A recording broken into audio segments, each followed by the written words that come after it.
L'hiver a laissé filtrer quelques rayons de soleil pour accueillir le Doshu Moriteru Ueshiba pour le grand stage international des 7 et 8 février 2004 au stade Charletti. Au programme de l'aïkido et encore de l'aïkido.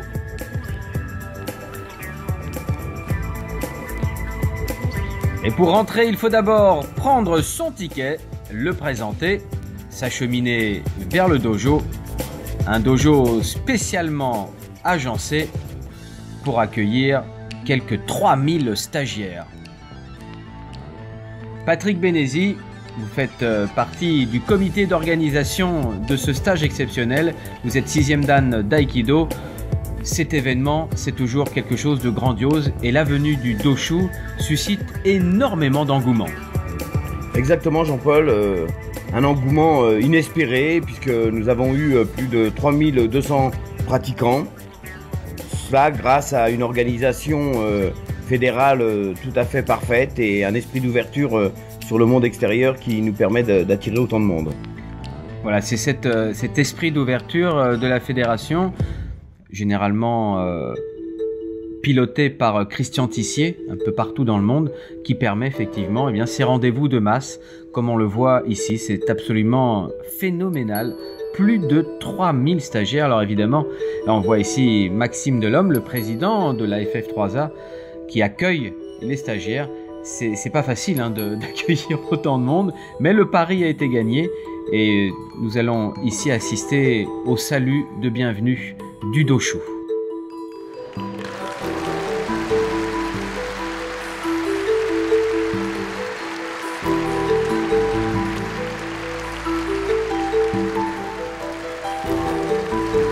Aux côtés du Doshu, Christian Tissier, Maître Noro, Maître Tamura et le fils du Doshu.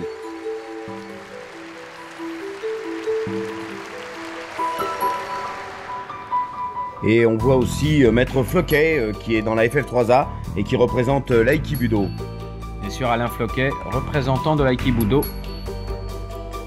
Moriteru Ueshiba qui se recueille devant l'image de O-sensei, son grand-père.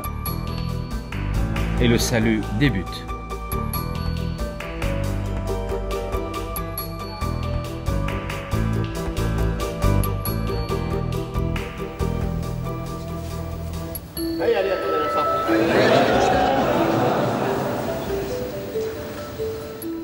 Et le stage peut commencer. Alors, nous parlions d'un stage international, Patrick. Il y avait non seulement de très nombreux pays européens, mais en plus d'autres nations, comme le Venezuela, par exemple, oui, il y avait d'autres pays. Il y avait des pratiquants des États-Unis, il y avait des pratiquants d'Algérie, du Maroc, il y avait des gens de tous les pays de l'Est, il y avait des Russes, il y avait beaucoup de nationalités représentées pour ce stage. Alors évidemment, dans un stage où il y a peu de place, on va chercher autre chose que simplement la pratique. C'est aussi un esprit que l'on vient retrouver. Bien sûr, c'est un esprit et puis c'était l'occasion de se rencontrer, c'était la fête de l'aïkido. L'aïkido et le stage technique en étant le prétexte. Qu'est-ce que ça représente pour le Doshu, un grand stage comme ça ici en France, à Paris? こういうようなね、講習会は同種にはどういう意味がどういう、考えが出てくる。合気道のね、やっぱりいいもの、素晴らしいものだということを確信できることですね。大勢の人が集まっていろいろな国の人たちが集まって稽古できるということは。Bien, ça me renforce dans l'idée que l'aïkido c'est quelque chose de merveilleux parce que on arrive à réunir des gens comme ça aussi divers dans une même pratique et c'est vrai que autant de monde sur un tapis comme ça c'est magnifique. Je me souviens avoir rencontré son père à l'Aikikai à Tokyo et est-ce que pour lui l'aïkido fondamentalement est différent dans la pratique au Japon et ici en Europe? 彼が本部道場でね木曽丸道主会いました、その時日本の合気道を見ました、日本の合気道とヨーロッパの合気道は違いがありますかって。私は同じだ、違わないと思います。 Pour lui, il n'y a pas de différence entre la pratique au Japon et la pratique en Europe. Aujourd'hui, est-ce que l'aïkido est un art universel ou est-ce qu'il a tendance à se différencier des autres arts martiaux? 合気道はユニバーサルの武道だとか、それとも他の武道、と比べれば違いますか？他の武道のことは私は分かりませんけれども、合気道は、お互いを尊重して稽古する、相手とこう一緒に稽古できる、そういう意味でだと思います。だから素晴らしい。だから大勢の人たちが集まる。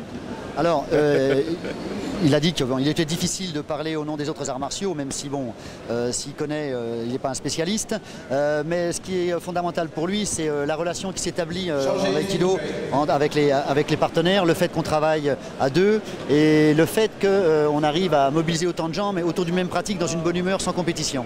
S'il avait un conseil à donner aux pratiquants et à ceux qui ont envie de pratiquer mais qui ne le font pas, qu'est-ce qu'il dirait? なんか合気道やってる人と合気道やってない人のなんか何を言いたいんですか？何を言いたい？合気道をやってる人は心が豊かで、おおらかになると思います。そしてやってない人は僕はやってるからわからない。Donc le message, bon lui, il trempe dans l'aïkido depuis qu'il est tout petit, donc bien sûr, il souhaite que les gens qui pratiquent pas l'aïkido viennent. Il ne sait pas dans quel état d'esprit peuvent être les gens qui pratiquent pas l'aïkido, puisque lui, il pratique depuis tout le temps, et il sait que c'est quelque chose de merveilleux parce que ça élève l'homme dans le sens le plus humain possible. Merci beaucoup. Arigato.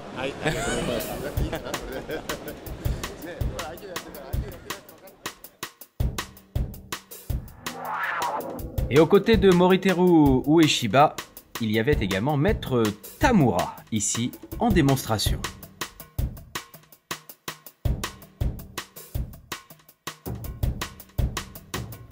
Maître Tamura, Patrick Benesi, un grand maître japonais qui vit en France. Oui, c'est le représentant de la fédération concurrente et non moins amie. Il est originaire évidemment de l'aïkikai, donc il fait également de l'aïkido. Et nous étions très heureux de l'accueillir et de pouvoir le réunir autour du doshu. Avec Maître Noro, Maître Floquet et tous les experts français.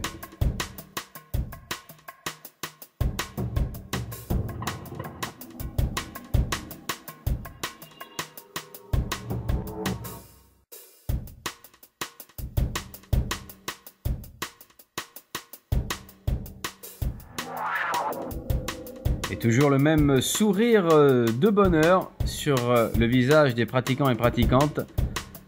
Femmes, hommes, enfants, tout le monde réuni pour le plaisir. On se rend compte, Patrick, que c'est une notion vraiment essentielle dans la pratique de l'aïkido. Chercher le plaisir pour soi, mais également dans sa relation avec autrui. Bien sûr. Christian Tissier, un stage avec le Doshu et Maître Tamura, c'est quelque chose d'exceptionnel ici en France? Alors oui, c'est exceptionnel, enfin c'est pas exceptionnel que Maître Tamura soit là, hein. C'est tout à fait normal dans la mesure où le Doshu est le représentant de tous les pratiquants, mais je signale aussi qu'il y a Maître Noro qui est là, qui est un des pionniers de l'aïkido en France en tant que japonais. Alors pour vous, aujourd'hui, faire baigner tout Paris dans cette ambiance d'aïkido au plus haut niveau, personnellement, qu'est-ce que ça représente? Alors pour nous c'est un gros succès parce que bon, c'est vrai que c'est une gageure pour une fédération comme ça. Bon, même si l'aïkido est connu, c'est quand même difficile de mobiliser 2000, 2500 personnes, peut-être même un peu plus, qui viennent de toute l'Europe, parce que c'est pas que la France, qui viennent de toute l'Europe. On a des gens même des États-Unis qui sont déplacés, d'Algérie, etc. C'est un grand succès parce que ça prouve que d'une part, indépendamment de la pratique, les gens ont envie de se retrouver derrière, je dirais pas un chef de file, mais derrière une ligne commune, quoi. Bon, il se trouve qu'aujourd'hui c'est le Doshu, Moriteru Ueshiba. Bon, il se peut que le suivant soit son fils, s'il a les qualités morales, techniques, intellectuelles pour le devenir. C'est un peu le ciment de la pratique, le Doshu. Vous voyez ce que je veux dire? C'est lui qui est notre maître étalon. Donc oui, je pense que c'est bien que tous les gens ont envie d'être derrière lui, quoi. Vous semblez, pour terminer, toujours débordé d'énergie. C'est ça le secret de l'aïkido? Moi-même? Oui. Bah écoutez, en tout cas, je sais pas si c'est le secret de l'aïkido, mais je déborde d'énergie pour l'aïkido en tout cas.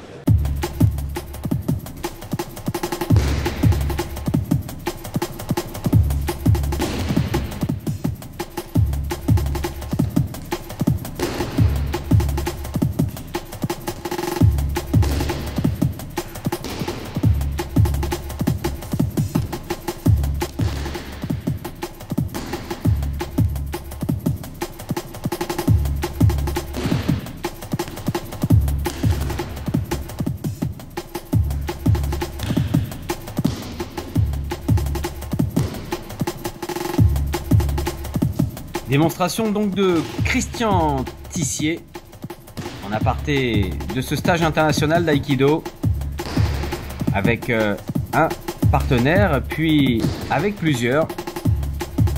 Patrick, ça c'est un grand classique hein. En France, les démonstrations de Christian Tissier, toujours très élaborées. Très élaborées mais en même temps très simple. Une technique pure, dynamique.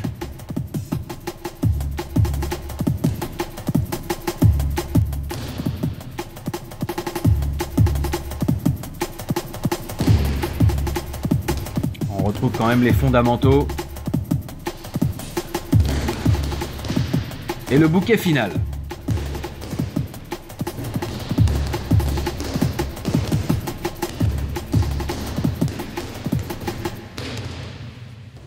Organiser un tel événement, ça se prépare longtemps à l'avance et ça nécessite quoi exactement? Alors, d'abord, ça nécessite beaucoup de temps.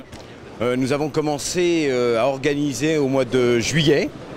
Nous avons rencontré d'énormes problèmes pour les réservations de salles, pour les hébergements. Mais grâce à l'aïkido en fait, hein, qui est la gestion des conflits ou des problèmes, eh bien, nous avons résolu à peu près tout et le résultat est là. Il y a près de 2500 à 3000 personnes. C'est unique en Europe? C'est pas unique en Europe, c'est unique dans le monde entier. Je pense que le Doshu n'a jamais dirigé un stage avec 2500 ou 3000 personnes. Qu'est-ce qui suscite un tel engouement à votre avis? Eh bien d'abord parce que l'aïkido français est très développé, que la fédération a un esprit d'ouverture et que les gens de tous les pays sont venus.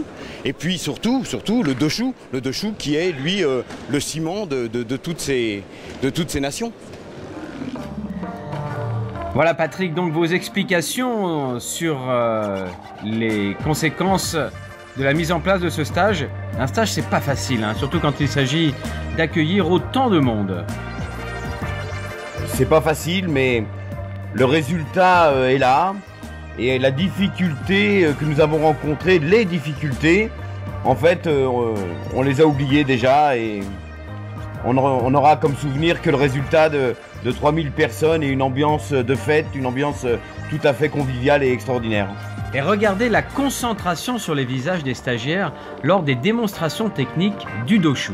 Nous sommes maintenant dans cette partie très technique où le Doshu explique son travail. Pouvez-vous nous parler un peu de ses spécificités? Le Doshu, comme son nom l'indique, en fait, le Doshu est là pour préserver les bases. Hein, c'est-à-dire que son aïkido va permettre de construire ensuite chacun sa forme d'aïkido. Mais dans le monde entier, on doit d'abord pratiquer cette forme d'aïkido, un aïkido très basique comme dans toutes les disciplines. Alors quels sont les éléments justement de base? Là on le voit, le travail déjà à genoux. Eh bien c'est un travail qui permet une construction parfaite, qui n'empêche pas, comme on le voit là, le jeu, la décontraction, s'amuser, mais une rigueur. Apprendre à positionner ses hanches, apprendre le geste juste au moment juste.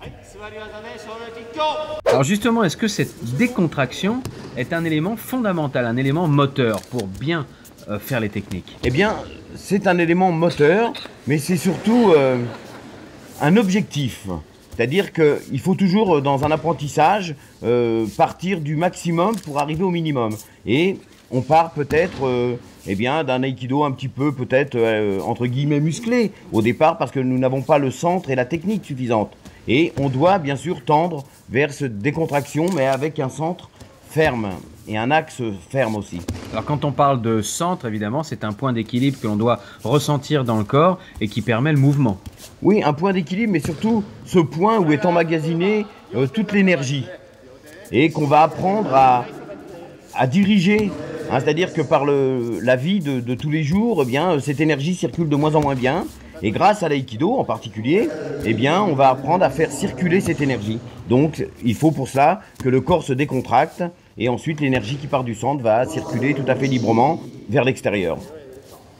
On appelle ça l'aura, on peut appeler ça autrement. Nous, en aïkido, on appelle ça le ki. Énergie vitale. Voilà, cette énergie vitale que le Doshu maîtrise à la perfection et qui rejaillit sur sa personnalité pleine d'un immense charisme qui a véritablement séduit les 3200 stagiaires. Bien sûr, car on ne peut pas avoir ce niveau en aïkido et que ça ne rejaillisse pas sur la personnalité. Sinon, ce serait d'une pauvreté incroyable, si c'était simplement un travail technique extraordinaire. Et là, il a réussi à réunir les deux. C'est quelqu'un de très accessible, le Doshu. Très simple, comme sa technique, mais en même temps d'une efficacité redoutable.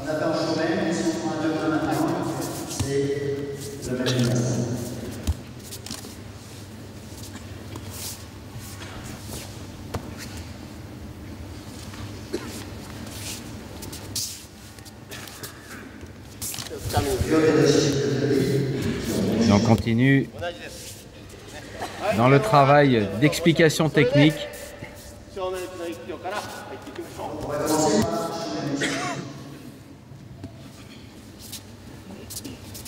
Et est-ce que le Doshu est resté exactement dans la même lignée que son grand-père, le fondateur, O-sensei, puis son père?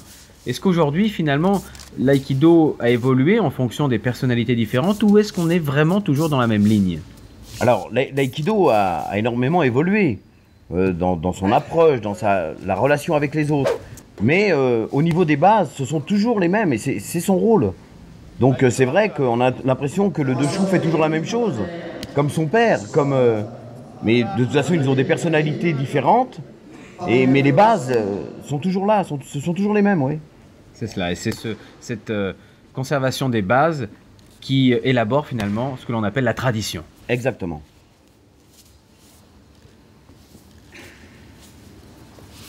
Et l'objectif, ce n'est pas de former des gens à l'identique, des robots. L'identique, c'est que à partir d'une base commune, chacun puisse libérer sa propre personnalité, sa propre énergie, et pouvoir s'exprimer librement suivant ce qu'il ressent. Finalement, ce serait le schéma d'une société idéale. Évidemment.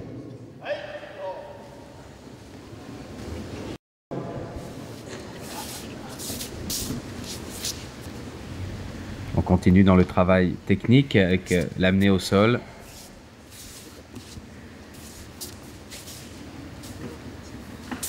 Et ce qu'a essayé de faire ressentir le Doshu à travers ce stage, à travers ces techniques, c'est que, en fait, il y avait beaucoup de techniques, mais qu'il n'y avait qu'un seul principe. Et qu'au bout d'un moment, comme un éventail, il faut apprendre beaucoup de techniques, et puis après, on arrive à une seule technique.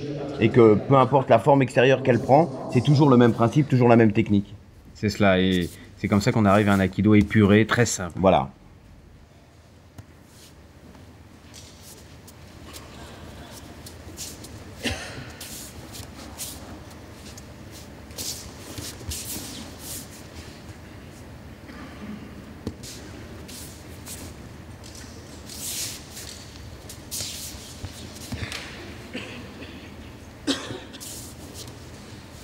Beaucoup de recueillement, de concentration toujours. Ça nous donne un ensemble très harmonieux. Et c'est apaisant pour l'esprit. Bien sûr que c'est apaisant et les gens sont très disciplinés, ils sont à l'écoute et on parle beaucoup de l'aïkido comme un art de communication. Et donc quand on communique là avec les yeux, on communique avec les oreilles, on communique avec le corps entier.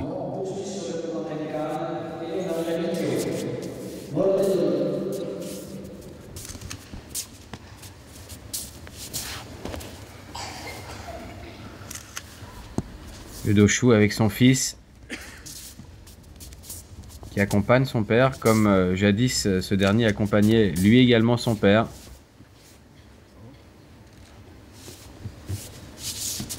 Et c'était pour le fils de Moriteru Ueshiba une occasion incroyable. C'est la première fois qu'il se déplaçait avec son père et il est tombé dans le plus grand stage mondial. Dans une ville que les Japonais adorent, Paris. Eh oui. Et je crois que ça va, chez lui, réveiller sa motivation pour devenir le futur Doshu.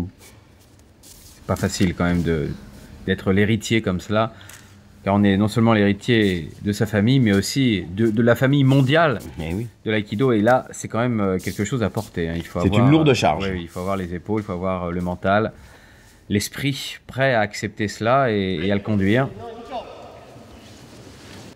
Il faut vraiment descendre les hanches pour avoir une chance de déséquilibrer le partenaire.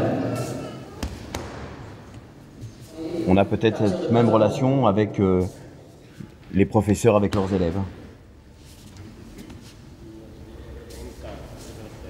Car chaque professeur doit avoir une responsabilité par rapport à ce qu'il enseigne. C'est sûr, mais autant on peut choisir dans un panel d'élèves celui qui peut être l'héritier